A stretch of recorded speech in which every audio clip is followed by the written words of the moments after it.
Akhirnya, aku keluar dari tempat mengerikan itu. Sekarang, izinkan aku memberitahu kalian, berbagi sel dengan selusin cowok lain yang berisik, bau, dan pemarah tidaklah menyenangkan. Bagaimanapun, inilah aku, bebas seperti burung sekarang. Jadi tidak ada orang di sini yang menjemputku. Misalkan aku harus menelpon ibu, butuh beberapa detik bagiku untuk membiasakan diri dengan ponselku. Astaga, sudah 4 tahun. Sungguh ajaib aku tidak berubah menjadi salah satu cowok gila yang suka menggendong kaki. Bagaimana aku bisa sampai di sana hanyalah sebuah lelucon. Yang aku lakukan hanyalah mengambil beberapa barang dari satu atau dua gudang dan menjualnya. Bukan masalah besar. Yo, Bu, ini anakmu Carl. Aku keluar, dan ya, aku butuh tumpangan untuk pulang. Aku berbicara saat aku mendengar suara ibu. Carl, oh, aku... Apa kamu tahu tindakan apa yang telah kamu lakukan terhadap ibumu? Ayahku sangat pandai bereaksi berlebihan, tetapi aku perlu tempat tinggal agar aku bisa menanganinya. Tapi ayah, ibu, ayolah, aku masih anakmu. Kamu tega melihatku menjadi gelandangan dan tidur di samping tikus? Ada jeda singkat. Lalu ayah mendengus. Kamu boleh tinggal selama beberapa minggu, tapi hanya demi ibumu. Terima kasih ayah, kamu yang terbaik. Bingo! Orang tuaku bagaikan dempul di tanganku. Inilah kehidupannya. Aku bermain video game sepanjang hari, lalu berpesta sepanjang malam. Lalu suatu malam, aku sedang bersiap-siap untuk bertemu temanku Mus. Ketika ibu memberitahuku bahwa pengantar pizza sudah di depan pintu, aku berteriak kepadanya, tolong bayar yang satu ini, dan aku yang akan membayar selanjutnya. Aku selesai bersiap-siap, dan narasku bilang, aku terlihat mulus. Aku turun ke dapur, dan mengambil sepotong pizza. Ayah sedang duduk di sana melototiku, sambil membaca laporannya. Jika kamu tidak mampu membayar suatu barang, maka aku sarankan kamu tidak memesannya. Dia melihat potongan pizza di tanganku. Ibu berjalan di belakangnya, dan meletakkan tangannya di bahunya. Sayang, beri dia waktu lagi. Dia masih menyesuaikan diri dengan kehidupan di luar. Terima kasih ibu, kamu yang terhebat. Aku memberinya ciuman pizza berminyak di pipinya. Apa kamu bisa meminjamiku sedikit uang? Ayah menggelengkan kepala dan menghela nafas, sementara ibu mengambil dompetnya dan memberikanku sejumlah uang. Hei, masih banyak waktu untuk mendapatkan pekerjaan dan bertanggung jawab. Saat ini, aku memiliki 4 tahun waktu yang hilang untuk ditebus. Suatu kali, aku meminjam mobil ayah. Aku bersumpah, aku hanya minum beberapa gelas bir, tetapi dunia menjadi kacau dan menjadi buram. Hal berikutnya yang aku tahu adalah, aku langsung berkendara ke halaman depan tetangga. Ups, aku membuka mataku keesokan paginya karena sakit kepala yang sangat parah. Jadi yang kuinginkan hanyalah kopi hitam dan sepiring penuh bacon. Tapi aku malah mendapat tatapan tajam dari ayah. Tepat saat aku kira kamu sudah tidak bisa lagi bersikap tidak bertanggung jawab, kamu mengambil mobilku tanpa izin, minum terlalu banyak, lalu merusak mawar kesayangan Gloria. Tenang saja ayah, aku akan memperbaikinya nanti, kataku sambil membuka lemari es untuk mencari makanan. Bukan kamu harus membayar ganti rugi. Kami sudah membuat keputusan. Kamu punya waktu 1 minggu untuk keluar dari rumah kami. Sekarang tunggu dulu. Aku tidak punya tempat untuk pergi. Aku tidak bisa tinggal bersama Mus, karena dia menabrak garasi saudara perempuannya. Dan aku tidak mengenal orang lain. Bagaimana mungkin? Aku harus sedikit bersantai. Jadi aku mengeluarkan ponselku dan mulai menelusuri aplikasi kencan. Lalu aku menjodohkannya dengan si pirang cantik bernama Trudy. Dia sedikit lebih tua dariku, tetapi keluarganya mengalami kesulitan. Dan juga, dia memiliki bisnis sendiri. Bukan hanya itu, tapi dia lebih hot dari seekor naga. Jadi ya, fotonya tampak sedikit berbintik, tapi sepertinya tren retro sedang terjadi. Sepertinya aku memiliki dua hal, cinta dan uang. Wajahku lumayan ganteng. Tapi karena aku suka bir dan pizza, dan tidak punya dedikasi apapun untuk pergi ke gym, aku tidak punya tubuh yang sempurna. Tapi aku harus membuat cewek ini tetap tertarik. Jadi ku bilang padanya aku adalah cowok jangkung dengan tubuh sispek yang mengesankan. Yang baru saja lulus kuliah, dan sedang mencari cewek yang cerdas dan cantik. Cewek ini sebenarnya cukup mudah diajak ngobrol. Dia mengirimiku foto-foto pembelian terakhirnya, seperti ponsel, jam tangan mahal, dan pakaian desainer. Disertai janji bahwa ketika kami mulai pacaran secara langsung, dia akan membelikanku apapun yang kuinginkan. Sukses! Setelah 4 hari mengirimi foto wajah dan percakapanku yang tak ternilai harganya, Trudy jatuh cinta. Dan dia mengirimiku pesan yang berbunyi, Cole, aku belum lama mengenalmu, tetapi aku tahu bagaimana perasaanku. Aku mencintaimu. Oke, itu sangat cepat. Tapi, ya, aku telah memenangkan lotre di sini. Hei, mungkin dia juga berbohong tentang penampilannya, tapi itu tidak masalah. Dia kaya. Jadi aku membalasnya. Aku tahu sayang, aku juga merasakannya. Kami segera mengatur untuk bertemu langsung dan memutuskan untuk sama-sama memakai baju kuning. Aku melihat sekeliling taman, mencoba menemukan tambang emas ini. Tetapi yang aku lihat hanyalah seorang wanita tua berpakaian kuning. Oke, kebetulan saja, tapi kenapa dia menuju ke arahku? Semakin dekat dia ke arahku, semakin lebar senyumannya. Cole kan? Ini aku, Trudy. Apa? Tidak, tidak, tidak, tidak. Tidak. Kenapa wanita tua yang klise, kelebihan berat badan, dan keriput ini bisa menjadi Trudy? Aku mengharapkan cewek pirang cantik dari foto, bukan Big Bird. Setelah aku mengatasi keterkejutan awal, kami duduk dan berbincang. Ternyata cewek impianku berusia 50-an. Semua deskripsi dan foto dirinya benar. Tapi 30 tahun yang lalu, dia jelas berada di tengah krisis parubaya atau semacamnya. Kamu juga tidak sama, cibirnya. Kamu hampir tidak lebih tinggi dariku, dan di mana badan berototmu? Baiklah, cukup adil. Aku berpura-pura tersenyum. Ya, meskipun kamu terlihat berbeda, menurutku kamu tetap sangat cantik. Malam itu aku terombang-ambing. Ini semua sangat tidak terduga. Trudy benar-benar bukan tipeku. Tapi berkencan dengannya mungkin tidak ada salahnya. Dia kaya. Dan juga, aku harus pindah besok. Jadi setidaknya dia akan membayarku. Dengan itu, aku mengiriminya pesan. Sayang, kamu cantik dan aku ingin menjadikan kita resmi pacaran. Keesokan harinya aku tinggal bersama Trudy. Sekarang izinkan aku memberitahu kalian sesuatu. Apartemennya mewah. Itu penuh dengan teknologi terkini. Gila. Mengingat dia sudah sangat tua, dia mungkin tidak tahu cara menggunakannya. Dia banyak bekerja, jadi sebagian besar waktuku di rumah sendirian. Dan aku bebas menonton kartun dan film, mengunyah keripik kentang, dan bermain video game sebanyak yang aku suka. Suatu kali aku sedang menonton film ketika pintu terbuka. Dan masuklah cowok bermata silau ini. Aku berteriak padanya, "Hei kawan, kamu salah apartemen." Dia lalu berkata, "Aku bisa meyakinkanmu bahwa aku tidak melakukannya. Aku Alex, anak Trudy. Dan kamu pasti Carl." Aku kira aku senang bertemu langsung dengan pacar ibuku yang matre. Tapi sayangnya, tidak. Apa? Trudy punya anak laki-laki. Dan dari penampilannya, dia bahkan lebih tua dariku. Dan beraninya dia menyebutku matre. Kurasa memang begitu, tapi tetap saja dia tidak punya hak untuk memanggilku seperti itu. Yang lebih parah lagi, dia menolak untuk pergi. Dia hanya duduk di dapur dan menunggu ibunya kembali. Kemudian dia bertengkar sengit dengannya, dan menyebutku sebagai pecundang dan gelandangan. Keadaan orang tuaku juga tidak lebih baik. Ayah menyuruhku untuk mandiri dan mendapatkan pekerjaan nyata, bukan tante-tante. Dan ibu hanya menangis. Apapun, ini adalah kesalahan mereka karena mengusirku. Apa yang mereka harapkan dariku? Tinggal di bawah jembatan. Beberapa hari setelah aku bertemu Alex, Trudy bersikeras menyeret aku ke acara peluncuran pekerjaannya yang membosankan. Sesampainya di sana, aku langsung menuju meja makanannya. Aku sedang memasukkan kiss mini ke dalam mulutku ketika cewek itu berjalan di samping aku dan berkata, "Orang-orang hebat berpikiran sama." Aku menatapnya tanpa ekspresi. Lalu dia menunjuk makanannya. Kami berdua langsung menuju makanan itu. Aku tertawa mendengarnya. Cewek ini lucu. Dan seksi. Sangat seksi. Namanya Beatrice. Dan dia bekerja untuk Alex yang seorang pecundang itu. Setelah itu, aku mulai lebih sering bertemu dengan si Beatrice ini. Karena dia sering mampir bersama Alex. Dan ketika dia berdebat dengan ibunya, biasanya tentangku. Aku mengobrol dengannya. Begitulah caraku mengetahui. Dia juga tidak menjalani hidup dengan mudah. Dia pernah terlambat membayar sewa. Karena saudara laki-lakinya yang membolos telah mencuri uang dan menghabiskan semuanya. Aku merasa kasihan padanya. Jadi aku mengambil amplop berisi uang tunai yang diberikan Trudy kepadaku. Dan kuserahkan padanya. Oke, jadi aku tidak akan bisa membeli sesuatu yang baru selama beberapa minggu. Tapi mengetahui bahwa dia baik-baik saja adalah hal yang berharga. Sebenarnya, aku benar-benar jatuh cinta pada Beatrice. Tapi aku tidak bisa berbuat apa-apa. Karena aku bersama Trudy. Dan aku bergantung pada bantuannya. Segera, segalanya menjadi parah.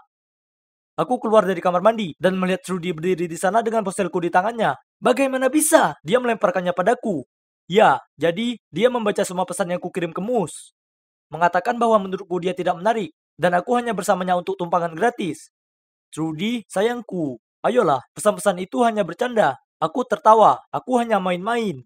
Diam, pembohong. Kamu menganggapku mengerikan. Alek benar. Kamu hanya memanfaatkanku untuk uangku. Dan yang lebih buruk lagi, kamu tidak pernah kuliah. Malah kamu mantan narapidana. Aku baru saja akan menggunakan pesona Cole ketika Alex dan Beatrice menyerbu masuk ke kamar. Alex berteriak kepadaku, "Betapa rendahnya dirimu. Sungguh orang matre yang tidak tahu malu. Ini mengerikan. Aku sudah menyuruhnya untuk melaporkanmu ke polisi." Beatrice menyela, "Tidak, jangan lakukan itu. Apa yang dilakukan Cole salah, tapi dia tidak semuanya buruk. Silahkan." Aku sangat tersentuh. Melihat sekeliling, Trudy menangis. Alex sangat marah hingga matanya melotot. Dan Beatrice, dia hanya tampak kecewa. Aku kemudian mengemasi barang-barangku dan pergi dengan rasa malu. Ya, itu terjadi beberapa bulan yang lalu dan aku memiliki pekerjaan yang layak sekarang. Meskipun aku tinggal di rumah, aku tetap membayar sesuai keinginanku dan aku menabung untuk menabung di rumahku sendiri. Seharusnya aku tidak menggunakan Trudy seperti itu. Dia mungkin sudah tua, tapi dia masih punya perasaan.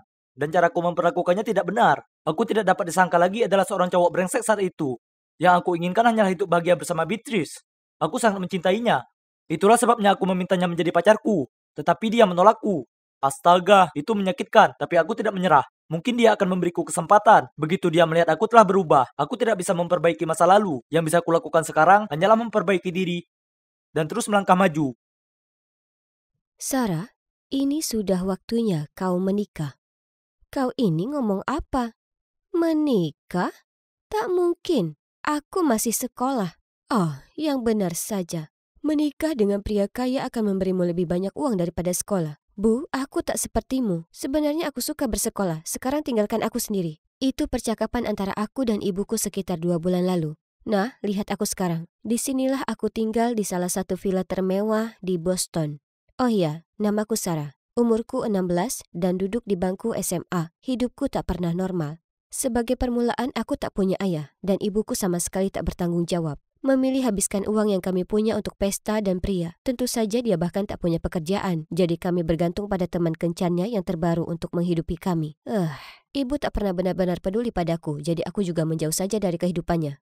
Dia bisa melakukan apapun yang dia mau selama aku bisa lakukan apa yang kumahu. Dan yang kumahu adalah belajar dengan tekun agar aku bisa punya kehidupan yang lebih baik darinya. Tapi seperti biasa, ia ikut campur dalam rencana itu, dan 2 bulan lalu ia memaksaku berhenti sekolah dan menikah. Jelas saja, aku menolak. Bahkan aku mogok makan selama beberapa hari.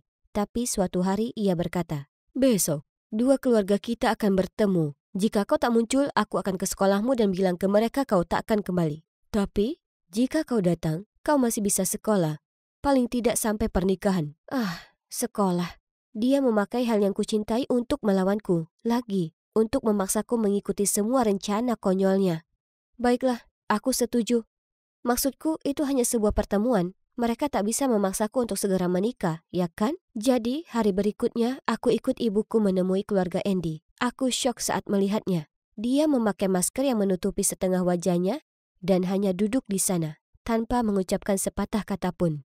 Hanya menatapku tanpa berkedip. Jujur, itu sangat menyeramkan. Tapi orang tuanya kelihatan baik. Dan mereka menjelaskan kalau dia pernah mengalami kecelakaan waktu kecil yang meninggalkan bekas luka bakar di wajahnya. Jadi, dia memakai masker agar tak membuat orang takut. Aku bisa melihatnya memandangiku, menunggu reaksiku.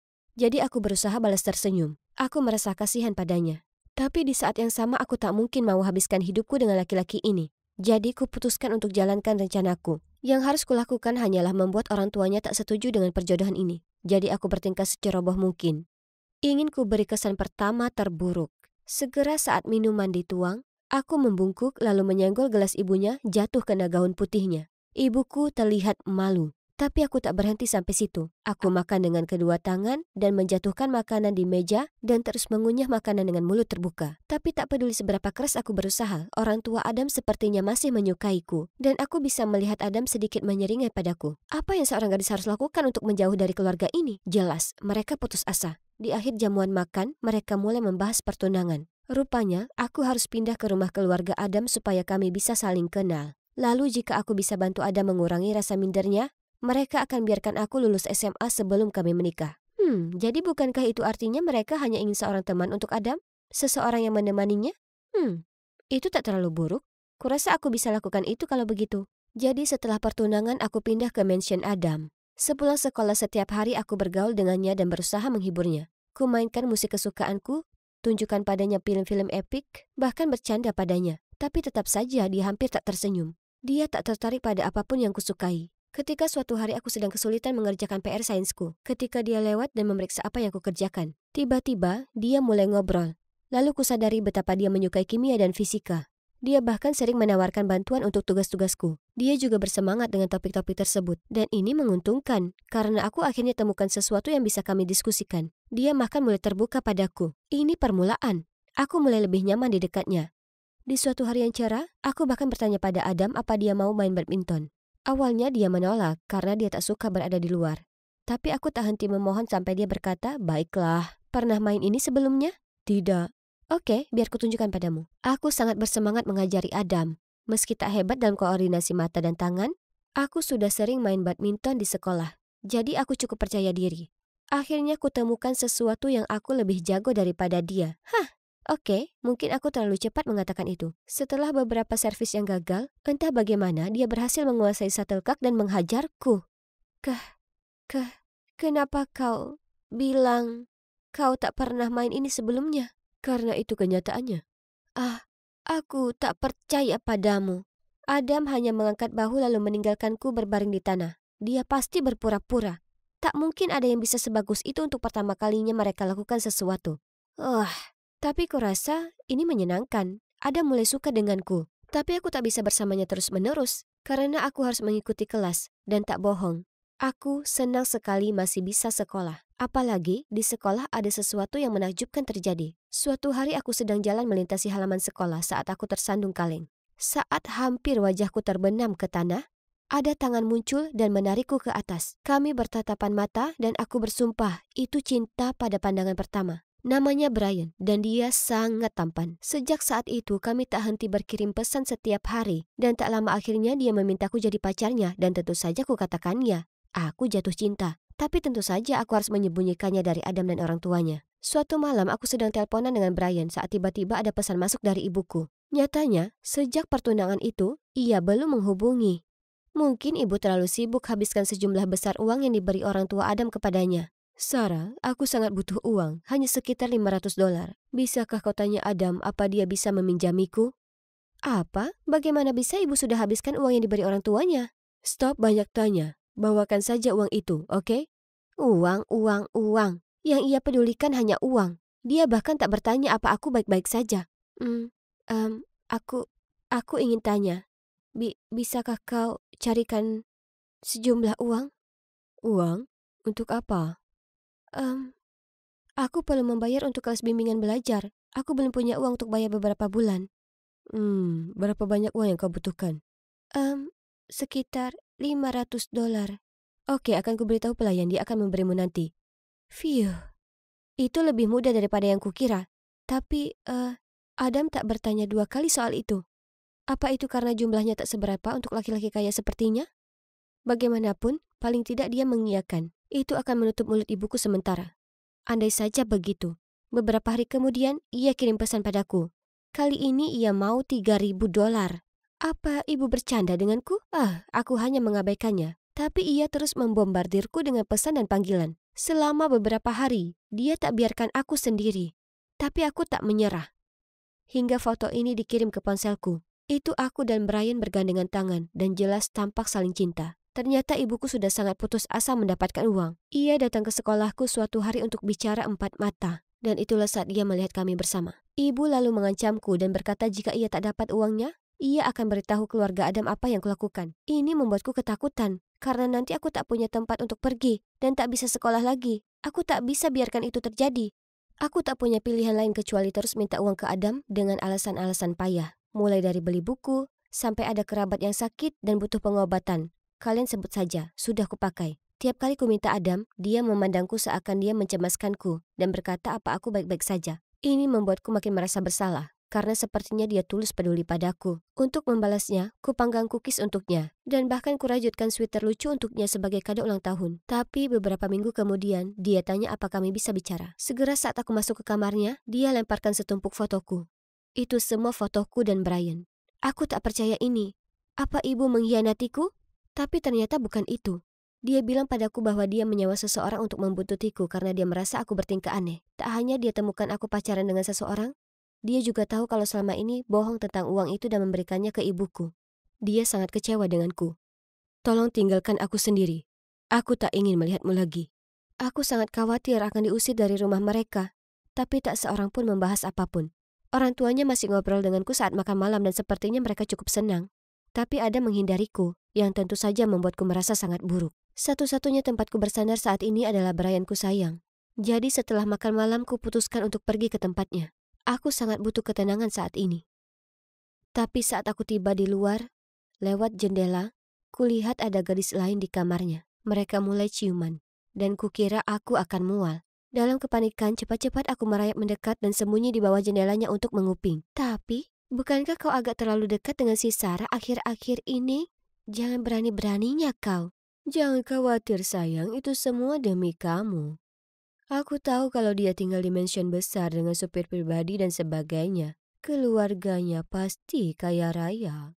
Jadi, aku hanya mau berteman baik dan membantu mereka habiskan uang itu. Kau tahu, dan mungkin dengan begitu, aku bisa belikan kamu tas Chanel baru yang selalu kau inginkan. Ah, benarkah sayang? Jadi bagaimana hasilnya? Ya, tak berguna. Dia kelihatannya tipe gadis kaya yang pelit. Menyimpan setiap sen untuk dirinya sendiri. Bagaimana bisa aku percaya apa yang barusan ku dengar? Hatiku hancur berkeping-keping, dan aku tak tahan lagi. Aku berdiri dan menampakkan wajahku di depan jendela. Kau selesai. Brian terlihat kaget melihatku di sana. Aku tak mau menunggu apa dia mau mengatakan sesuatu. Aku langsung lari pulang sambil menangis dan mengunci diriku di kamarku. Sarah, buka pintunya. Kau tahu berapa hari kau sudah tak makan? Sarah, buka pintunya. Kalau tidak akan kusuruh orang untuk merubuhkan pintunya. Oh Tuhan, apa kau baik-baik saja? Ada apa? Tidak apa-apa. Aku menyesal karena berbohong padamu selama ini. Aku tak bermaksud begitu. Tiba-tiba ada memelukku dan berkata, tak apa, jangan menangis. Sekarang bisa ceritakan padaku apa yang terjadi? Dengan berderai air mata ku ceritakan ke Adam cerita lengkapnya. Mulai dari dimanfaatkan oleh ibuku hingga dihianati oleh Brian. Mungkin ini pantas ku terima karena bohong padamu. Sebenarnya, bagaimanapun jika aku jadi kamu, aku tak mau menikah dengan seseorang sepertiku. Kau laki-laki yang hebat. Selama kau punya kepercayaan diri dan hidup dengan sikap positif, hal baik pasti akan datang padamu, aku janji. Bahkan dengan wajah buruk rupa ini, aku mendongak ke Adam dan, oh ya Tuhan, bekas luka bakar di wajahnya. Itu lebih buruk dari yang kukira. Kuulurkan tangan untuk menyentuhnya. Itu pasti sangat menyakitkan. Bisakah kita mengulang dari awal? Teruslah membantuku, oke? Aku menatap Adam, tersenyum dan mengangguk. Jadi setelah hari itu, aku terus tinggal di rumah Adam dan membantunya keluar dari kehidupan mencela diri dan terisolasi yang selama ini dijalaninya. Perlahan sikapnya berubah lebih baik. Dan bahkan dia mulai mengambil kursus bisnis untuk bersiap mengambil alih perusahaan keluarganya di masa datang. Aku juga mendorongnya untuk mulai melepas maskernya. Cintai apapun tentang dirimu sendiri, termasuk bekas luka itu. Sedangkan ibuku, sekarang ini ia ditahan karena judi ilegalnya. Ya, untuk itulah dia habiskan semua uangnya. Ia mungkin akan berakhir di penjara, dan meski bukan ini yang kuinginkan untuknya, dia cukup pantas menerimanya. Oh, dan mengenai pernikahan itu, kami menundanya. Beruntungnya aku, baik Adam maupun orang tuanya ingin aku kuliah dulu dan mengejar mimpiku. Namun setelah aku lulus, kami akan mulai rencanakan pernikahan kami. Dan kali ini itu murni karena cinta.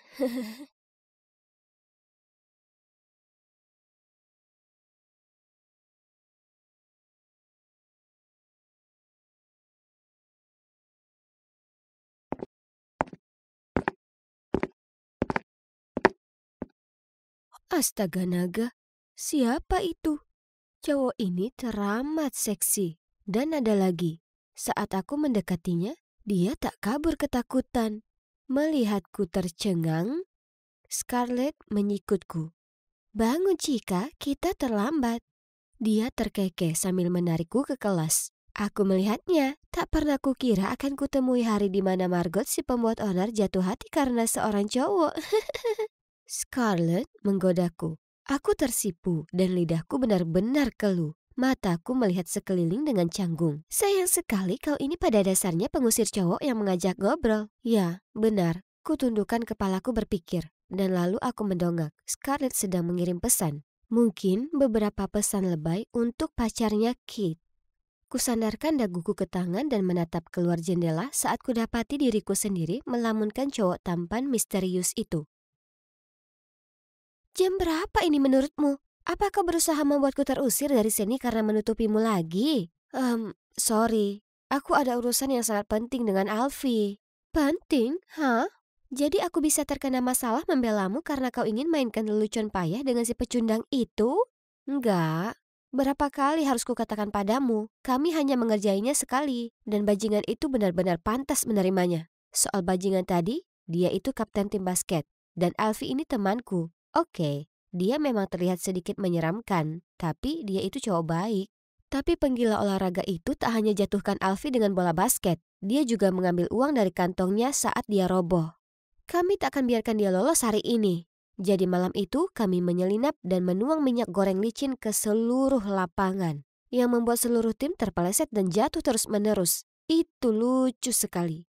Sayangnya, berita keterlibatan kami sampai ke kepala sekolah. Jadi Scarlett harus menelpon ayahnya untuk membantuku. Oke, jadi ini bukan kali pertama Scarlett sudah menyelamatkanku. Dia hanya marah karena dia juga harus menyelamatkan Alfie juga, meski dia sangat membencinya. Ayolah, aku minta maaf. Apa kau keberatan? Ini tengah malam dan kita perlu tidur. Diam, Miley. Tak ada yang bertanya padamu. Baiklah, pergi ke kamar dan diamlah supaya kami bisa benar-benar tidur. Dasar cewek girly itu. Bangunlah Tuan Putri, kelasnya sudah berakhir. Dengan grogi aku bangkit dan mengikuti Scarlett seperti zombie menuju kantin. Tapi kemudian aku tiba-tiba terhenti. Di sana, berdiri di sudut lorong adalah cowok tampan itu. Apa yang sebenarnya terjadi? Sudah kuminta Kit untuk menyelidiki. Sekarang kau mau bantuanku atau tidak?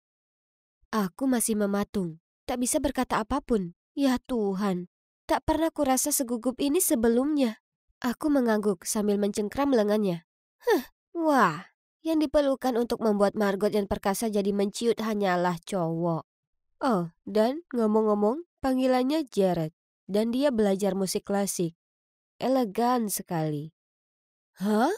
Aku berseru. Musik klasik? Ini menyebalkan. Maksudku, bagaimana bisa cewek sepertiku bisa menggapai levelnya? Jangan khawatir, aku akan membantumu. Lalu dia mengubah sikapnya. Dengan satu syarat. Kau tahu tidak, Scarlett menyuruhku berhenti bergaul dengan Alfie. Karena itu tak baik untuk image feminin yang kuperlukan untuk dapatkan perhatian Jared. Ditambah aku tak diperbolehkan melampaui jam malam asrama. Jika kulanggar peraturan ini, maka dia tak akan mau membantuku lagi. Baiklah, aku setuju. Maaf Alfie, kau harus lanjutkan sendiri tanpaku. Kit berteman dengan Jared dan memintanya untuk datang ke sekolah kami lagi untuk memeriksa piano di ruang musik. Saat muncul ups yang darurat, dia akan tinggalkan Jared denganku yang ternyata sedang berjibaku dengan piano itu. Jenius. Seperti yang kalian lihat, sejauh ini rencananya berjalan lancar. Hanya saja gaun ini membuatku sesak napas. Tapi berada dekat Jared seperti malah makin membuatku sesak. Untung dia ramah. Jadi dengan mudah kami mulai ngobrol. Dan sekarang dia main piano untukku. Apakah punya rencana sepulang sekolah? Tidak, belum. Aku akan ke kafe musik di kota. Apa kau mau ikut? OMG, tentu saja aku berkata iya. Apa ini terhitung sebagai kencan pertama? Kami sangat bersenang-senang. Aku berada di langit ketujuh. Dalam perjalanan pulang, aku tertegun saat melihat Alfie menyeberang jalan. Melihatku dengan Jared, Alfie melotot padaku dengan tatapan mata membelalak marah. Ku beri tanda shh dan dia berpaling. Tak heran, ponselku berbunyi. Kau acuhkan aku untuk pergi dengan cowok banci itu dan ada apa dengan pakaianmu? Astaga, Alfie pastinya marah tapi tak bisa kuurus ini sekarang. Aku janji ke Scarlett aku tak akan bicara dengannya lagi. Jadi ku acuhkan pesan itu dan berjalan lurus melewatinya. Segera saat aku sampai di asrama, cewek-cewek menyoraki dan bertanya bagaimana kencannya. Mereka sepertinya senang untukku. Jadi, kapan kencan selanjutnya? Dia memintaku untuk datang ke sekolahnya besok dan kami akan makan malam. Para cewek berteriak bersamaan. Sungguh mengejutkan karena tak kusangka cewek-cewek bawel ini sangat peduli padaku. Aku sangat bersemangat dengan kencan selanjutnya. Jadi aku tiba lebih awal di sekolah Jared mendapatinya berlatih di ruang latihan dengan cewek lain. Aku masuk ke ruangan dengan senyum di wajahku dan Jared memperkenalkanku padanya, Maeve. Lalu dia menyuruhku menunggu di sana dan pergi ke kamar mandi. Si Maeve ini tertawa kecil lalu memandangku ke atas dan ke bawah lalu berkata, "Menyerah saja. Cewek tak sempurna sepertimu tak pantas dengannya." Hah? Apa yang pernah kuperbuat padanya? Marah, kujatuhkan lembaran-lembaran musiknya. Dia memungutnya lalu dengan tegas berkata, "Kau tunggu saja, aku tak akan biarkan kau lolos begitu saja." Lalu dia mendorongku dan bergegas pergi. Lalu saat makan malam, aku tak bisa menahannya. Jadi, Maeve itu... orang tua kami sangat dekat, jadi kami sudah berteman sejak kecil. Dan kini kami berdua belajar musik. Dia kelihatannya sangat menyukaimu. Aku tak yakin soal itu. Kami hanya teman. Jadi dia tak suka dengan si Maeve? Kurasa, lupakan saja dia. Aku punya kencan yang penting dengan Jared dan aku butuh bantuanmu. Tepat di saat itu, sebuah panggilan dari Alfie masuk. Tapi Scarlett duduk tepat di sebelahku, jadi aku tak bisa mengangkatnya. Setelah beberapa panggilan, dia mengirim pesan padaku. Kau harus menolongku kali ini. Aku tak bisa melakukannya sendiri. Oh Tuhan, tolong aku. Aku tak tega tinggalkan temanku. Jadi, kuputuskan menyelinap keluar menemui Alfie. Oke, jadi ini tak seperti yang kalian kira. Waktu yang lalu saat aku telat pulang bukan karena kami berbuat hal yang tak berguna. Sebaliknya kami sedang memperbaiki rumah terbengkalai untuk anak gelandangan. Kali ini, salah satu anak itu, Kevin, sedang demam tinggi. Aku harus membantu Alfie meminjam uang dan membawa Kevin ke rumah sakit. Aku berusaha sangat hening saat merayap masuk ke kamar asrama. Tapi aku bersumpah, Scarlett itu orang yang paling mudah terbangun. Karena benar saja di sanalah dia menungguku. Oh, hai Margot. Senang kau bisa bergabung dengan kami. Ya, maaf. Itu ada kondisi darurat. Kau tak bisa menahan diri ya? Kau melanggar perjanjian kita untuk bergaul dengan teman berandalmu itu. Aku tak mau membantumu lagi. Ini menyebalkan. Sepertinya aku sendiri. Ini dia. Kencan pentingku dengan Jared. Ayahnya merupakan konduktor di sini, dan dari apa yang bisa kusimpulkan, posisi itu sangat penting. Tanpa Scarlett membantuku memilih gaun yang cocok untuk acara ini adalah mimpi buruk. Oh ya ampun, semua orang terlihat sangat mewah dan berkelas. Aku merasa mencolok, dan jelas ini bukan dunia yang kuinginkan. Tapi senyum lembut Jared sangat menenangkan. Tapi segera, Maeve mendatangi kami. Jared, sayang, selamat. Kurasa konser ini akan luar biasa. Oh, kau lagi. Gaun yang bagus. Dia mencoba menjatuhkanku, tapi tetap tenang. Sekarang ambil nafas, ambil nafas. Lalu mereka berdua membahas tentang Mozart, Beethoven. Aku tak paham satu pun. Begitupun keseluruhan konser. Aku juga tak memahaminya. Setelahnya, Jared menuntunku ke orang tuanya.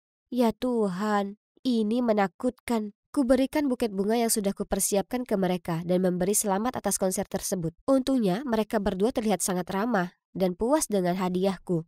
Tapi kemudian Maeve muncul dan memeluk ibu Jared. Jared, sangat menyenangkan bersama gadis-gadis yang sopan ini. Menyeringai, Maeve membalas. Aku tak yakin soal itu. Margot ini suka menyembunyikan karakter aslinya. Oke, jadi aku mungkin gagal menjaga sikapku dan menyerukan beberapa kata yang buruk. Ups. Jared dan ibunya terlihat kaget dengan hal ini. Tapi belum sempat kucoba perbaiki situasi, Maeve mengeluarkan ponselnya dan melambaikan fotoku bersama Alfie. Aku ingin jelaskan, tapi pada akhirnya aku hanya tergagap berujar banyak omong kosong. Akhirnya, Jared menarikku ke samping dan berkata, "Kurasa lebih baik kau pergi saja." Aku lari dari sana hampir menangis. Parahnya, aku tak bisa berlari dalam gaun bodoh ini. Aku sudah kehilangan Jared dan ini sudah lewat jam malam. Jadi kalau kembali sekarang, Scarlett akan marah padaku. Jadi kuputuskan kalau aku tak akan kembali. Tidak, sebaliknya, aku akan kabur. Aku akan tinggal di sini beberapa hari. Aku merasa tenang di sini dan Alfie membawakanku beberapa pakaian dan makanan. Kenapa dia di sini? Aku sedang tidak mood diceramahi. Tapi yang mengejutkanku, dia segera menghampiri dan melingkarkan tangan memelukku. Bisa-bisanya kau pergi begitu saja. Apa kau tahu betapa khawatirnya aku? Oh iya, Alfie cerita padaku semuanya. Aku minta maaf sudah salah menilaimu. Dia mundur. Tapi kau bau. Ada satu orang lagi yang ingin bertemu denganmu, Margot. Aku menatapnya bingung. Lalu di pintu, itu Jared. Margot, saat kulihat foto itu, aku kaget. Kupikir aku ini pasti lelucon untukmu dan kau benar-benar dengan Alfie. Tapi aku tak bisa berhenti memikirkanmu. Sekarang aku sudah bicara pada Scarlett dan Alfie. Aku sudah tahu. Aku menyukaimu, Margot. Kau yang asli. Dan aku tak ingin kau berpikir kau harus berubah demi aku. Apa menurutmu kau bisa beri idiot ini kesempatan lain? Aku ragu. Pura-pura kalau itu adalah sesuatu yang perlu kupikirkan. Lalu dengan tersenyum lebar, aku berteriak. Ya, dan segera menuju dekapannya. Jadi, bagaimana sekarang? Ya, aku kembali ke asrama dan, yap, aku masih menyelinap keluar dan, yap, Scarlett masih menutupiku. Jared dan aku resmi pacaran, dan dia bahkan membantuku dengan konser penggalangan dana untuk membantu anak-anak gelandangan itu. Jadi, menurutku gadis tangguh ini sebenarnya tidak terlalu tangguh.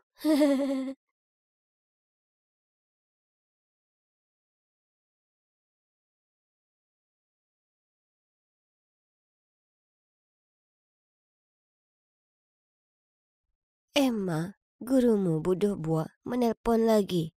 Katanya nilaimu mengerikan dan kau tidak memperhatikan di kelas. Kenapa kau tak bisa seperti kakakmu? Tidak dengan ceramah ini lagi.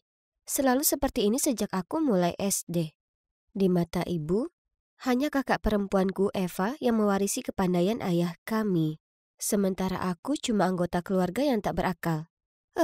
Seolah begitu. Dia cuma pandai baca buku-buku yang tak berguna. Pasti dia tak tahu apapun yang sifatnya teknis, seperti cara kerja perusahaan Ethernet ayah dan semacamnya. Tapi terserahlah, aku tak peduli. Aku kenyang, ujarku sambil bangkit lalu menuju ke markas kecilku. Garasi. Aku sibuk mengerjakan proyek pribadiku, jadi aku tak punya waktu untuk peduli siapa anak favorit ibu. Oh, kalian pasti bertanya apa yang sedang kukerjakan. Nah, alat ini memancarkan Wi-Fi. Terdengar familiar ya kan? Tapi alatku ini bisa memancarkan ke seluruh penjuru kota. Tidak hanya itu, koneksinya jauh lebih kuat dan stabil daripada yang orang gunakan di rumah. Dan lebih nyaman tanpa semua kabel dan lainnya. Tanpa diragukan lagi, ini karyaku yang paling membanggakan.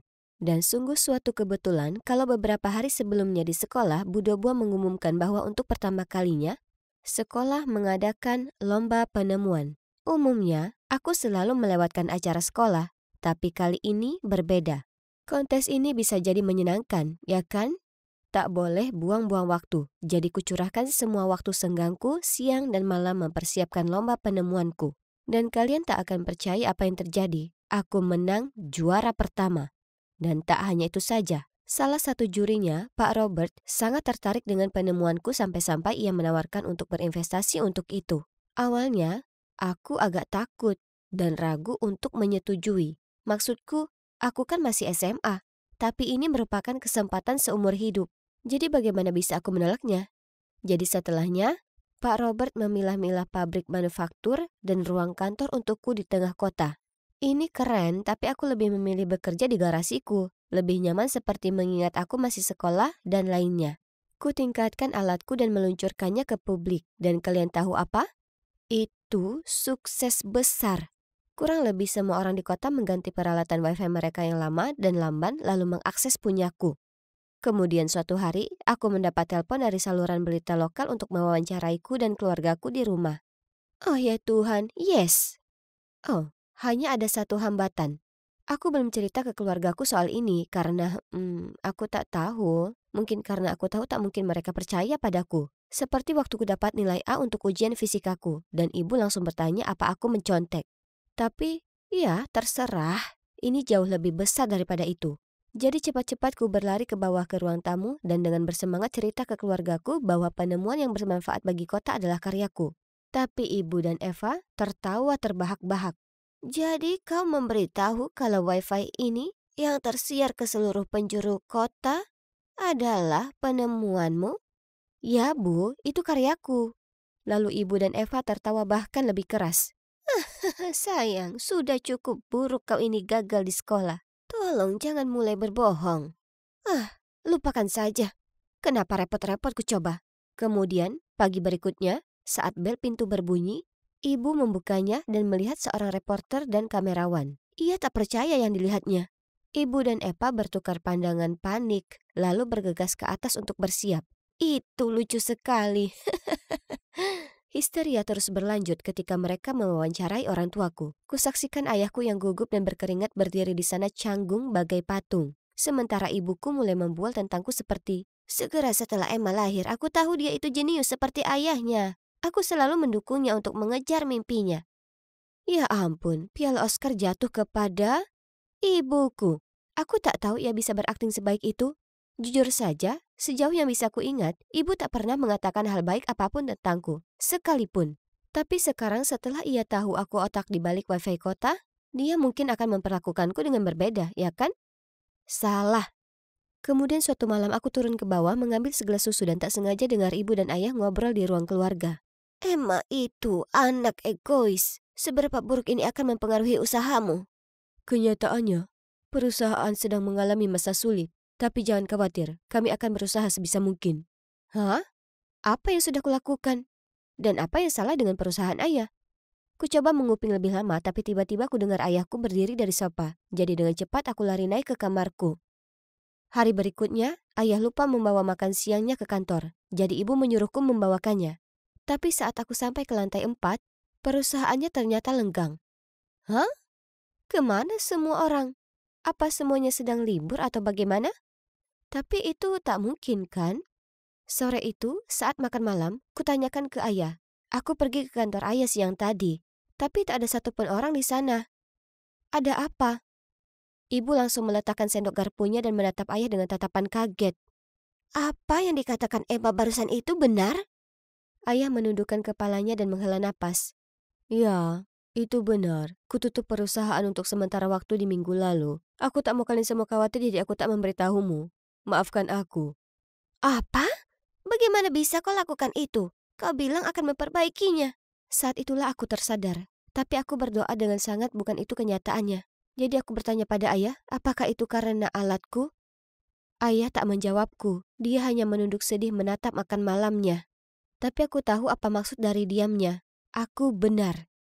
Tiba-tiba, Eva berdiri dan membentak depan wajahku. Ini semua salahmu. Kau yang ciptakan alat bodoh itu dan sekarang bisnis ayah berada di ujung tanduk.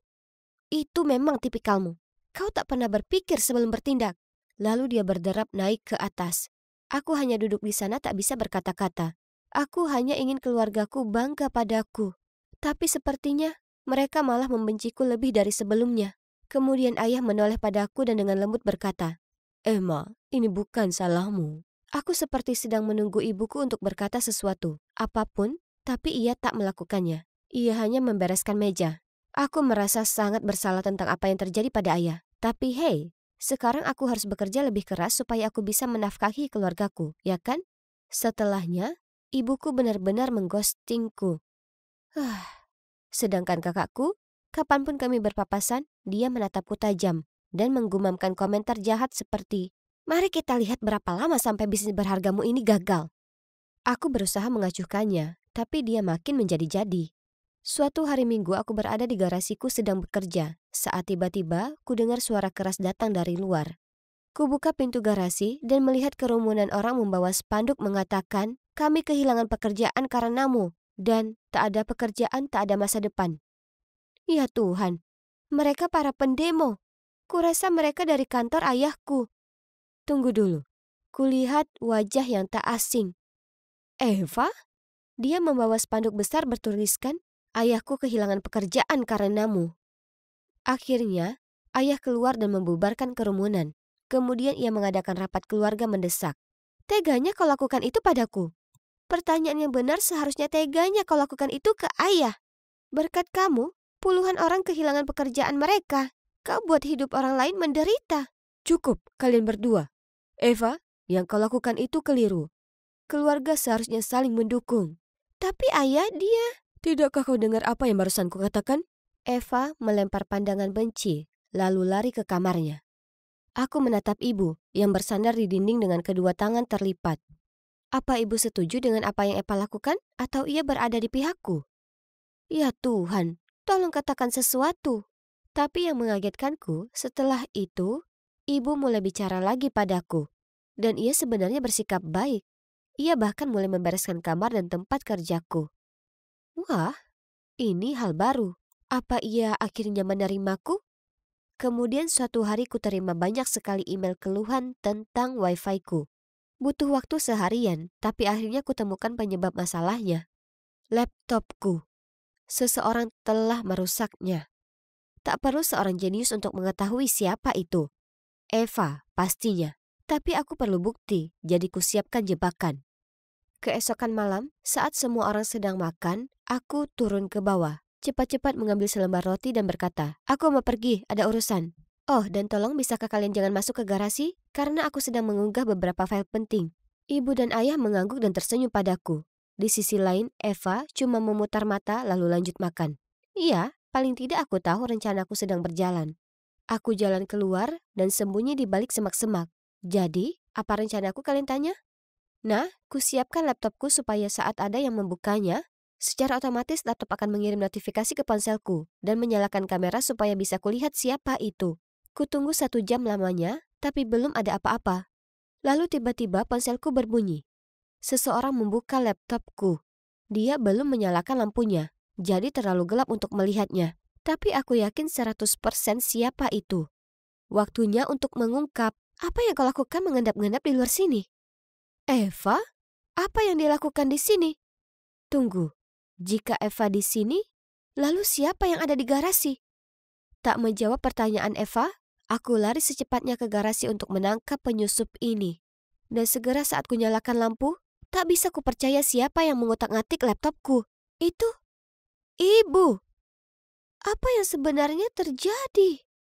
Aku mengadakan rapat keluarga dan memberitahu semua orang apa yang ibu lakukan. Ayah dan Eva terlihat kaget dan bertanya ke ibu kenapa ia melakukannya. Aku hanya tak tahan melihat ayahmu menderita lebih lama.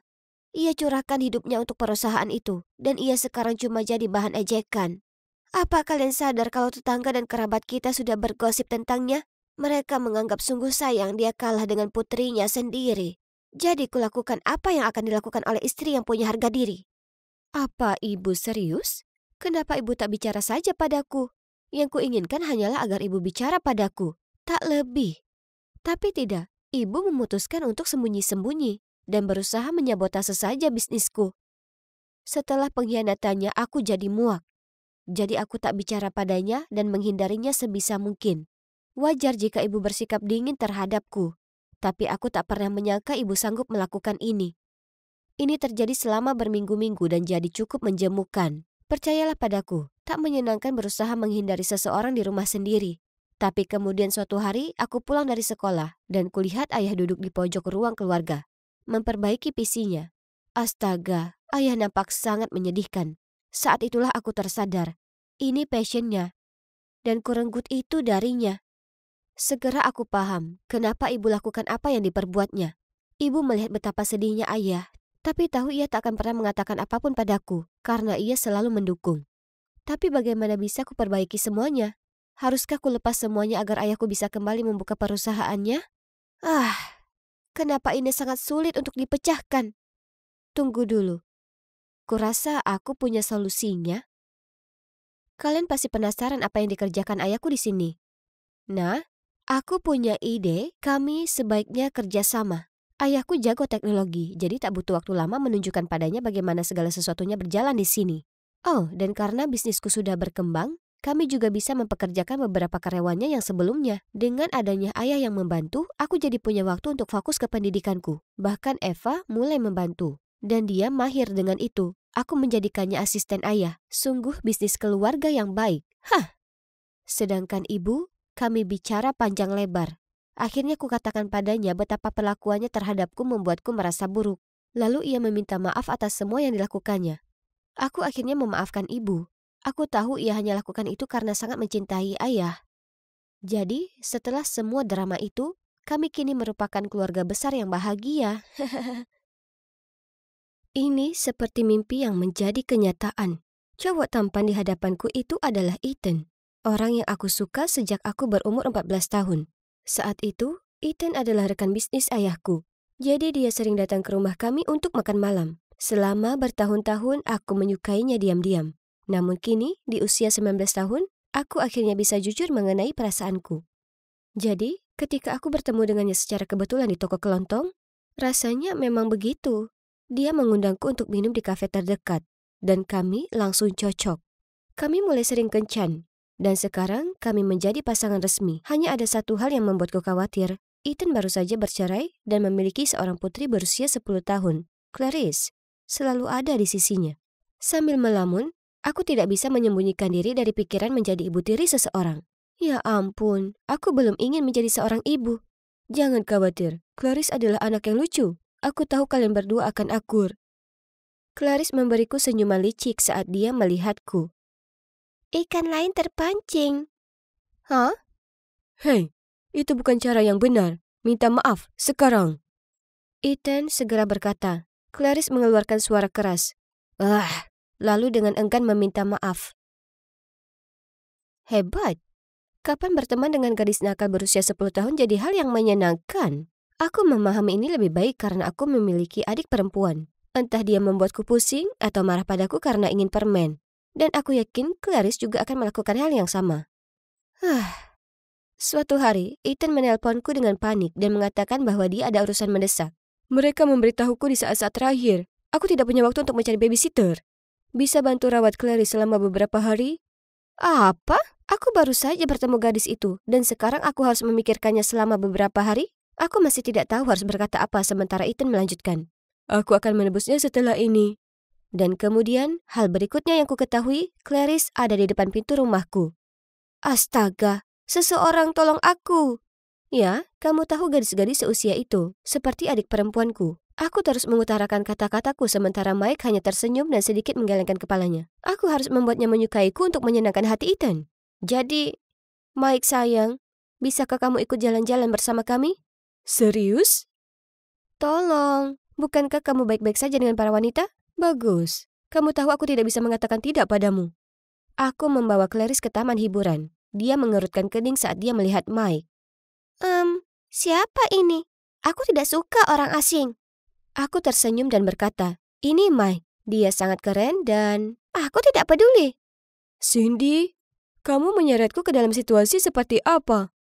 Sobat, aku harus bertanya pada diri sendiri pertanyaan itu. Ini tidak seperti yang kubayangkan.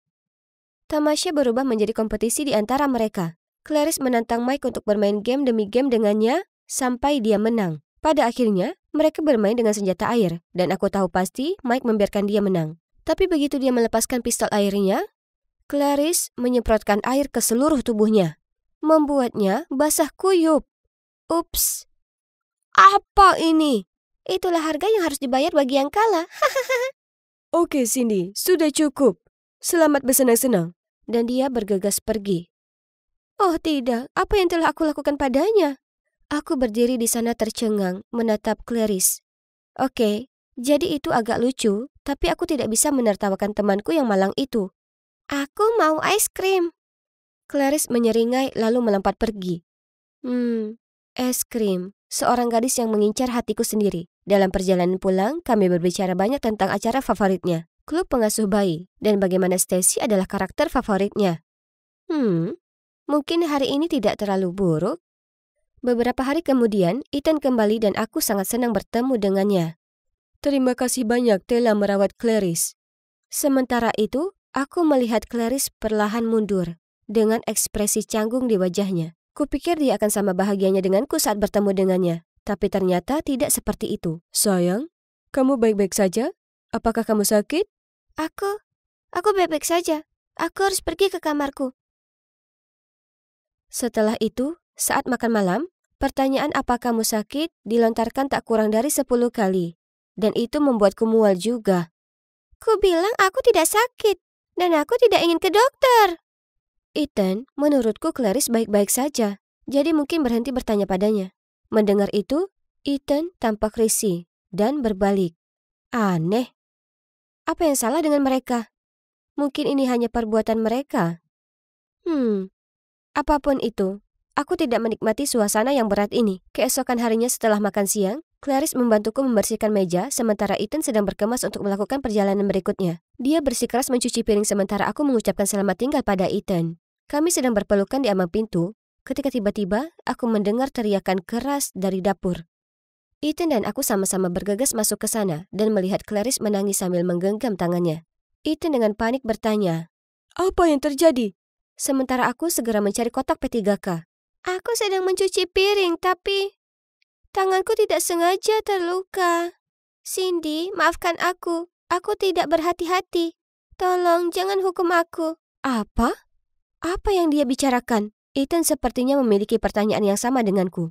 Cindy selalu membuatku mengerjakan tugas. Dia mengatakan kepadaku jika aku melakukannya dengan buruk, aku tidak bisa makan malam. Hah? Kenapa dia mengatakan hal yang tidak benar? Menjadi pucat karena kaget, aku bergumam. Tidak, itu tidak benar. Aku tidak ingin tinggal di sini. Ayah, izinkan aku pulang. Clarice menyelaku sambil menangis semakin keras. Maafkan aku, tapi aku harus pergi sekarang. Aku bahkan tidak tahu apakah kamu berbohong atau tidak. Bagaimana bisa kamu mengatakan itu padaku? Clarice berteriak. Dasar monster! Lalu dia berlari ke atas. Aku berdiri di sana tidak tahu harus berbuat apa. Otakku tidak bisa memproses apa yang baru saja terjadi. Ethan menatapku dan menghela nafas. Mengapa dia tidak mengatakan apapun? Sejujurnya, dia tidak mengira aku tega melakukan itu. Bukan? Aku memutuskan untuk mengkonfrontasi Clarice mengenai hal ini. Jadi, aku pergi ke kamarnya dan dengan tenang berkata, Clarice, kenapa kamu mengatakan itu? Kamu memaksaku melakukan semua pekerjaan rumah. Apa? Bagaimana kamu bisa berbohong seperti itu? Aku tidak akan pernah melakukan hal seperti itu. Oh, tapi apakah orang-orang akan mempercayaimu? Atau gadis kecil yang malang? Ya, Tuhan. Itu aku yang mengira dia adalah anak yang manis. Padahal kenyataannya, dia justru sebaliknya. Aku bergegas keluar dan gemeteran. Aku mengeluarkan ponselku. Aku menelpon Mike dan menceritakan semuanya padanya.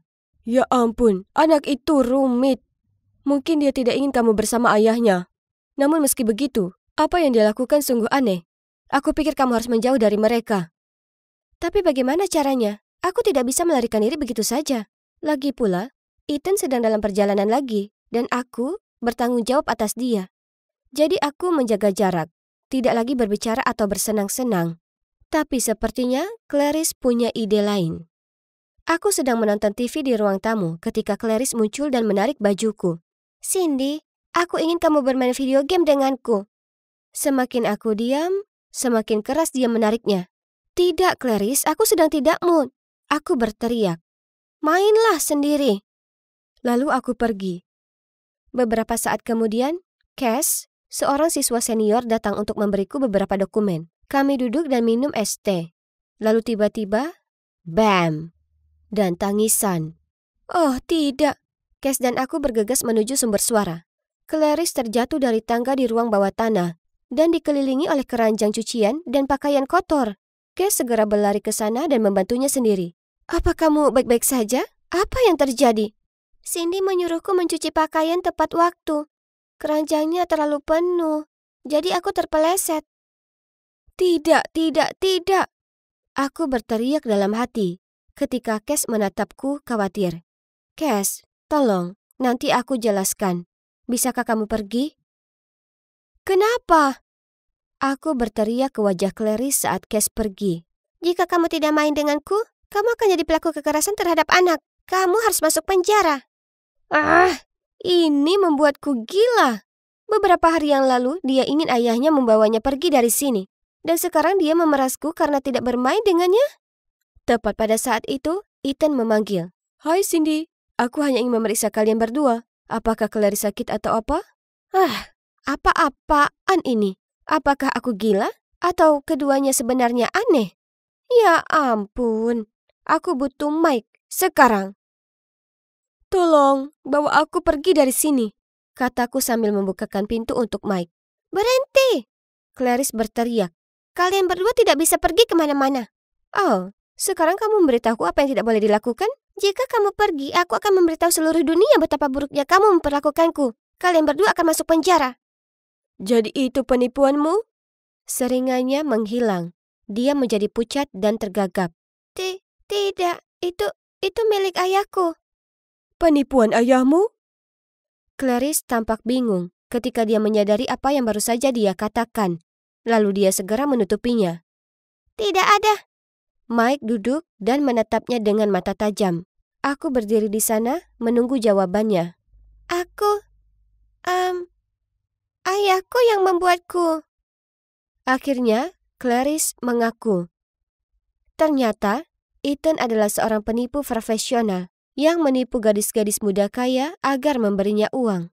Lebih buruk lagi, dia menyeret putrinya ke dalam rencananya. Rencananya seperti ini. Dia menggunakan ketampanannya untuk menggoda para gadis, lalu kelucuan Clarice untuk mendapatkan empati para gadis. Setelah itu, dia akan melakukan perjalanan bisnis di menit-menit terakhir dan meminta mereka untuk menjaga Clarice. Sementara itu, Clarice berpura-pura sakit parah.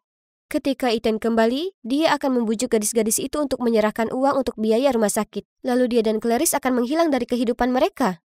Awalnya dia menyuruhku melakukan apa yang dia katakan dan akan membelikanku sepeda. Bagaimana dengan kebohongan yang kamu buat? Tanyaku masih kaget. Aku mengarang alasan itu agar ayah membawaku pergi. Aku sangat menyukaimu. Jadi aku tidak ingin rencananya berhasil. Lalu kenapa kamu terus bertingkah? Karena Cindy marah padaku. Dan aku ingin dia bermain denganku. Jadi aku melakukan trik itu lagi. Air mata mengalir di wajahku. Sulit dipercaya. Aku dengan sukarela masuk ke dalam perangkapnya sejak awal. Dia bahkan tidak perlu berbuat banyak.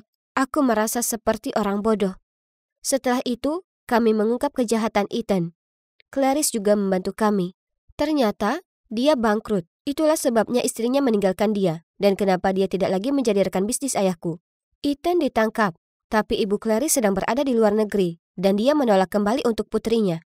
Sejujurnya, aku mencintai Clarice. Dan aku tidak ingin dia tinggal di panti asuhan. Jadi aku membiarkannya tinggal di tempatku untuk sementara waktu sebelum aku menceritakan semuanya kepada orang tuaku. Jelas, orang tuaku memiliki kapasitas dan kekuatan lebih untuk menghadapi hal ini. Butuh beberapa saat bagi Claire melupakan rasa bersalahnya dan menyesuaikan diri. Namun hubungan kami jadi lebih baik.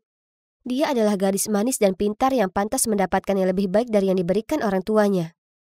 Lalu suatu hari, aku pulang dari kampus dan menemukan Clary sedang meletakkan beberapa mawar di meja makan, yang sudah ditata secara romantis dengan lilin dan stik. Cindy, kamu kembali. Bagaimana bisa kamu menyiapkan makan malam lengkap seperti ini? Clarice tidak berkata apa-apa, hanya terkikik dan berlari ke kamarnya. Seseorang memelukku dari belakang. Maukah kau menjadi teman kencanku malam ini? Itu adalah Mike. Kalau dipikir-pikir, kurasa pria sempurnaku ada di depan mataku selama ini. Jadi, sambil nyengir, aku berbalik dan menjawab. Aku pikir kamu tidak akan pernah bertanya.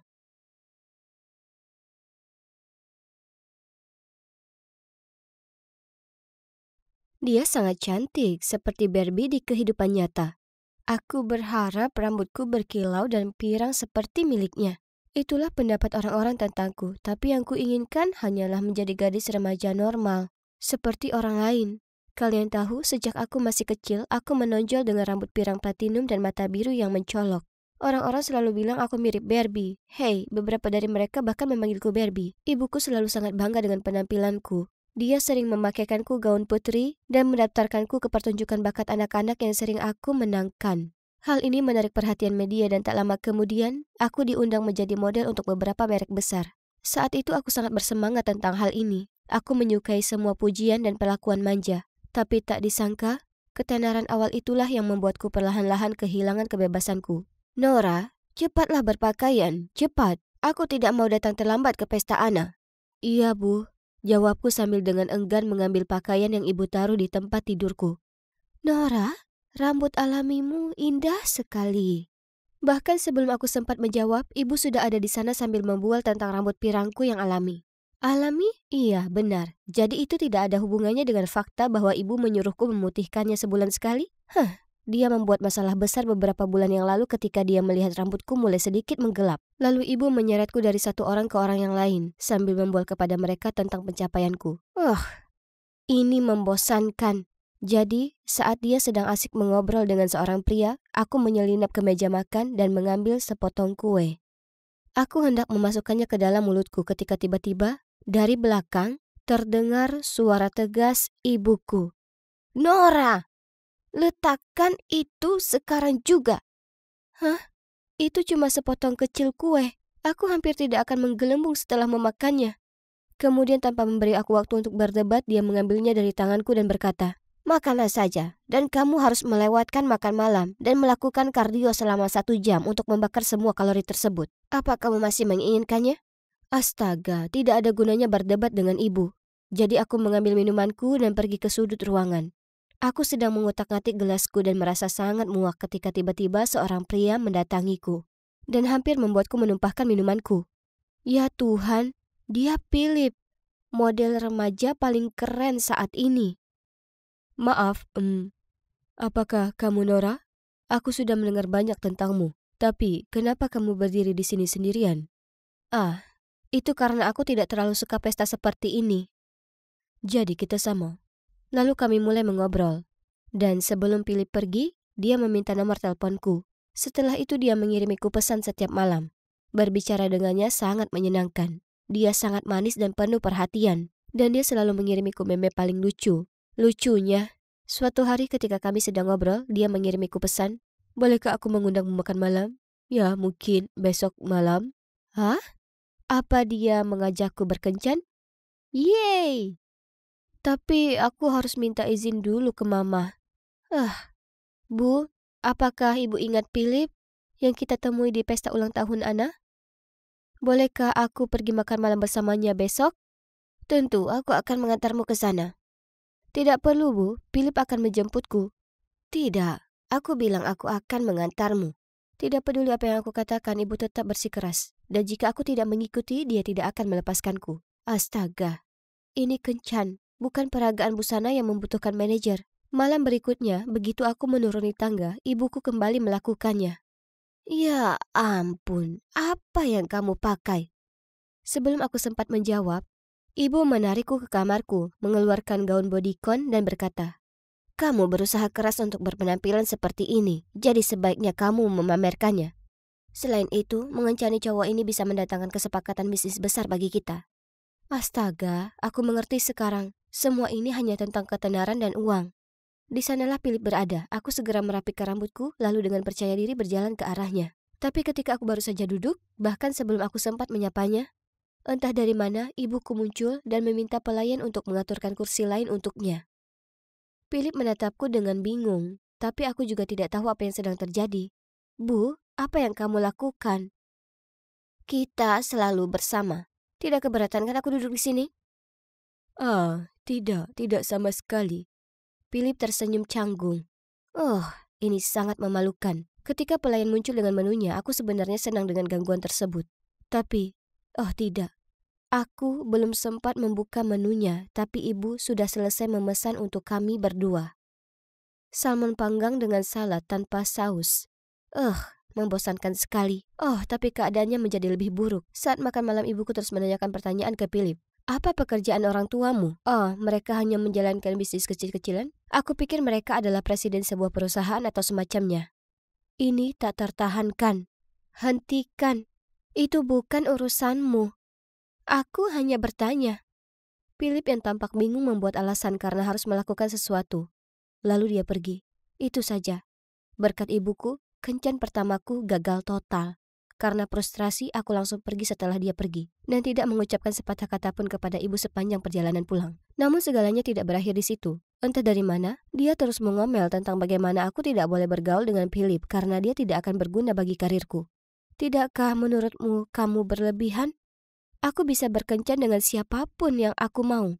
Ibu tahu, aku tidak mau ibu menjadi manajerku lagi, dan aku akan pindah sendiri. Lalu aku bergegas kembali ke kamarku dan mulai berkemas. "Sayang, aku hanya mengkhawatirkanmu. Maafkan aku," katanya dan memelukku sambil terisak. "Tolong, jangan tinggalkan aku seperti yang ayahmu lakukan. Aku tidak bisa hidup tanpamu." Mendengar itu hatiku hancur. Dia benar. Sejak ayah pergi, hanya dia yang menjaga dan menyayangiku. Ibu sangat tangguh dan terlalu mengontrol, namun maksudnya baik, bukan? Aku mengirim SMS ke Philip beberapa kali untuk meminta maaf, tapi dia tidak membalas. "Nora, lihat lurus. Nora, kemana perginya karismamu? Ayo istirahat sebentar." "Apa yang terjadi? Kamu tampak terganggu hari ini." Aku menghela nafas dan mulai memberitahu Eleanor tentang kencanku dengan Philip. "Astaga, ibumu benar-benar seseorang yang suka mengontrol. Kamu harus kuat dan melawannya untuk memenangkan kebebasanmu." Tentu saja aku menginginkan kebebasan, tapi dari mana aku harus memulai? Tiba-tiba ponselku berbunyi bip dan menghentikan pemikiranku. Itu ibu. "Sayang, Ana sakit, jadi aku akan menginap di rumahnya malam ini. Makan malam di lemari es dan jangan lupa lakukan treadmill 1 jam sebelum tidur. Aku mencintaimu." Yeay, malam ini aku akan bebas dan melakukan apapun yang kuinginkan. Jadi, tiba-tiba aku mendapat ide cemerlang. Ya, aku akan mengadakan pesta tidur. Eleanor menyarankan agar kami memesan pizza dan tentu saja semua orang dengan senang hati menyetujuinya. Enak sekali. Tiba-tiba pintu terbuka. Mataku membelalak ngeri ketika aku melihat bahwa itu adalah ibu dan, oh astaga, dia terlihat sangat marah. "Nora, apa yang sedang kamu lakukan?" Dan kalian bisa menebak sisanya. Dia menyuruh semua temanku pergi dan yang lebih parah lagi, dia memaksaku bangun jam 5 pagi untuk olahraga. Semua ini hanya karena sesuap pizza. Eleanor benar. Aku harus menghentikan ini dengan akhirnya melawannya. Ini sungguh tak tertahankan. Jadi sebagai pelepas stres, keesokan harinya aku memutuskan untuk melakukan sesuatu yang selalu aku inginkan. Wow, lucu sekali. Ya kan? Senang rasanya bisa melakukannya demi perubahan. Nora, kenapa kamu ada di sini? Kenapa kamu tidak menjawab satupun panggilanku? Karena terkejut, aku berbalik dan melihat ibuku berdiri di sana sambil memelototiku. Aku segera menutupi pergelangan tanganku dengan tanganku yang lain. Tapi sudah terlambat. Nora, beraninya kamu membuat tato tanpa seizinku. Kembalilah ke sana dan langsung hapus. Tidak, Bu. Tubuhku, pilihanku. Mulai sekarang aku akan membuat keputusan tentang hidupku sendiri. Semua orang di jalan berhenti untuk melihat kami. Melihat itu, ibu hanya menatap tajam ke arah Eleanor, lalu menyeretku ke mobil. Tapi bagaimana dia tahu kalau aku ada di sana? Tepat pada saat itu, ponselku berbunyi dan ada perangkat AirTag tak dikenal di dekatnya. Tunggu, mungkinkah aku segera memeriksa barang-barangku dan, ya Tuhan, itu benar. Ibu telah memasukkan AirTag ke sudut tersembunyi tasku. Kenapa kamu memasang AirTag ke tasku? Agar aku sadar ketika kamu melakukan hal-hal bodoh seperti menodai tubuhmu dengan tato yang jelek. Cepat atau lambat kamu harus menghapusnya. Umurku 18 tahun, aku bisa melakukan apapun yang aku inginkan. Eleanor benar. Ibu cuma ingin mengubahku menjadi boneka yang harus dikendalikan. Aku tahu itu, Nora. Aku melarangmu bergaul dengan gadis itu lagi. Dia iri padamu dan ingin menghancurkan karirmu. Dia cuma mau membantuku. Perilakumu tidak bisa diterima. Lalu dia menarikku ke kamarku dan mengunci pintunya. Kamu boleh diam di sana sampai kamu sadar. Aku menggedor pintu dan berteriak sampai suaraku serak, tapi tidak ada gunanya. 3 hari berlalu. Ibu masih membawakanku makanan, tapi dia menolak mengeluarkanku. Oh, tidak. Apakah dia ingin menahanku di sini selamanya? Aku buru-buru menelpon Eleanor untuk meminta bantuan, tapi tidak berhasil. Kenapa dia tidak menjawab teleponnya? Lalu tiba-tiba aku melihat sebuah artikel yang melaporkan bahwa seorang model telah berbicara tentang bagaimana Eleanor telah menipunya untuk mencuri tempat vedette-nya untuk pertunjukan desainer terkenal yang akan datang. Dan model itu adalah aku. Mustahil. Itu tidak terjadi sama sekali. Dan aku belum pernah berhubungan dengan pers. Lalu sebuah pikiran terlintas di benakku. Mama, itu benar. Sebagai manajerku, dia pasti mengatakan ini kepada media untuk mencemarkan nama baik Eleanor. Sementara, Eleanor pasti mengira akulah yang melakukan semua ini. Tidak heran dia mengabaikan panggilanku. Marah dan kecewa dengan kelakuan ibu, aku memutuskan untuk curhat di Twitterku. Tak disangka, hanya dalam 20 menit. Postinganku dibagikan dengan cepat dan hashtag Rescue Nora berada di urutan teratas pencarian. Namun kemudian ibu dengan marah masuk dan menyita ponselku. Jangan berharap seseorang datang ke sini dan menyelamatkanmu. Keesokan paginya aku dibangunkan oleh suara keras yang datang dari luar. Hah? Apa yang sedang terjadi? Aku pergi ke jendela dan melihat kerumunan orang memegangi tanda bertuliskan, "Bebaskan Nora dan biarkan Barbie keluar." Tapi tunggu dulu. Aku melihat beberapa wajah yang aku kenal. Eleanor dan Philip. Mereka memegang papan besar bertuliskan, "Kami ingin melihat Nora." Akhirnya karena tekanan massa, ibuku terpaksa melepaskanku. Sejujurnya aku berterima kasih kepada orang-orang yang mendukungku, terutama Eleanor dan Philip. Berkat mereka, aku akhirnya berani mematahkan kendali dan cengkraman ibuku yang tidak masuk akal dan menjadi diriku sendiri. Jadi, aku memutuskan untuk pindah ke tempatku sendiri. Sedangkan ibuku... Aku ingin memaafkannya, tapi itu sulit. Aku hanya berharap dia menyadari kesalahannya, lalu kami bisa mencoba membangun kembali hubungan kami. Oh, dan satu lagi. Mulai sekarang aku tidak akan memutihkan rambutku hanya untuk mendapatkan rambut boneka seperti dulu. Aku memutuskan untuk mempertahankan warna rambut alamiku. Ini mungkin mempengaruhi karir modelingku, tapi memang begitu. Ini rambut alamiku, dan aku menyukainya. Bagaimanapun, seperti yang bisa kalian lihat, hidup ini menyenangkan karena aku memiliki sahabatku Eleanor dan pacarku Philip di sisiku.